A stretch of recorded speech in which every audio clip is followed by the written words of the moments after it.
military bureaucracy supporting you with all sorts of money and equipment and training and everything you could ever ask for. Probably the best funded department in the United States government, the richest government in the world, from the wealthiest country in the world.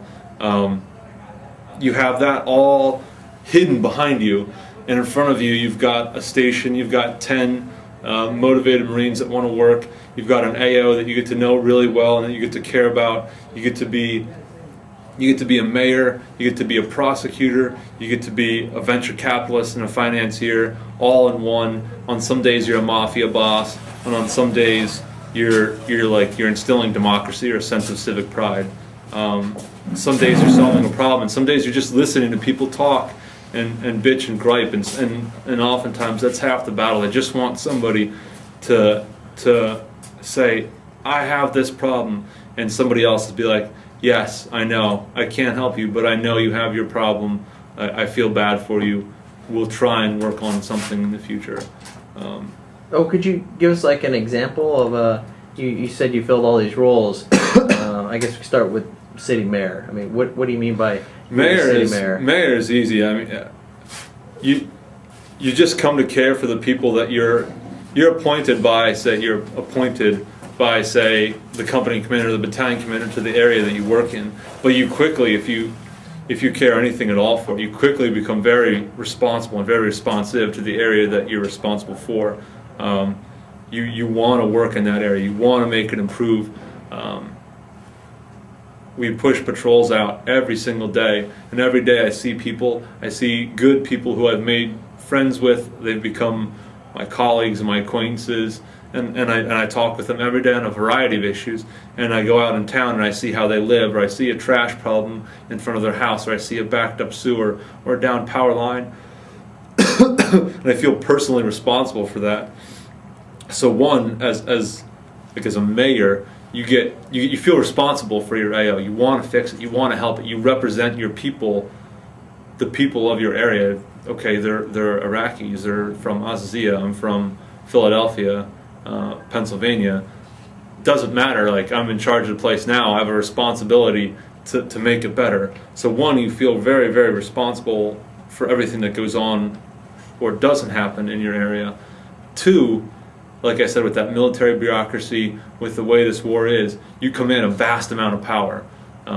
You bring so many things to the fight, just like a mayor would, in terms of the wealth, the connections, the knowledge, the ability to pull in external agencies or request money or logistics supplies to your area. But you weren't trained for any of that. I mean, you were trained to lead a Marine Corps. No. You were artillery, I understand? No, infantry. You were trained as a platoon commander to lead 40 plus Marines in the combat, and here you are working on civic projects. I mean, how do you really get started on something like that? I mean, you were talking about the non-profit organizations, the government, the United States government behind you. I mean, how'd you figure all this out?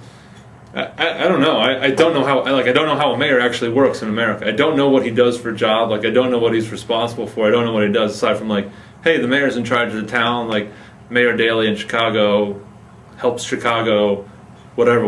I don't know. I have no idea. I've never read anything on it. We just kind of figured it out. Like, hey, there's this real, like, you patrol all the time. You're like, this is a major problem, because you talk to the people. Like, you just survey 30 people on a patrol. 25 of them tell you that sewer pipe right there needs to get fixed. Okay, well, you feel responsible for them because you patrol every day and you live and work with them and you like them, and you know you've got power because you come from the coalition forces. Okay, like, how do I get that sewer pipe fixed? Like, City Hall, like, fix the freaking sewers. And as that mayor type or as that coalition force, like, they'll respect your request and like City Hall, I need you to bring this to my area. Like, okay, sure. Like, we have a truck that we're not using right now. Like, let's push it to Azzizziyah and help them fix this pipe. All you have to do is ask.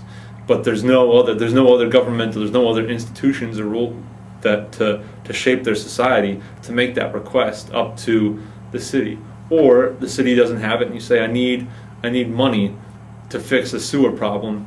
Well, there's a program within the coalition force, the coalition force structure, that you go through and you request money for certain projects, you get that project approved, well, you can bring money that's been approved from on high. I don't know where it comes from above the battalion level or the brigade level. It comes from on high. It's like, okay, this money is approved to work on this project. The end state being you make the people happier, you make yourself safer. The bottom line, you just figure it out. Like I was saying before, just win. However you have to do it, win. So if it's like you realize, okay, well, the people are critical to the success. I'll succeed if they like me. They'll like me if I change the sewer problem.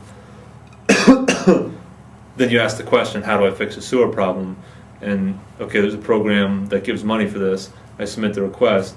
I get the money, find the contractor, and make them fix the problem. And then I'm there every day, like right on top of that contractor's ass. Like, hey, no, you're not doing a good job. Like, I'm not a civil engineer. I'm not an electrical engineer. I don't know anything about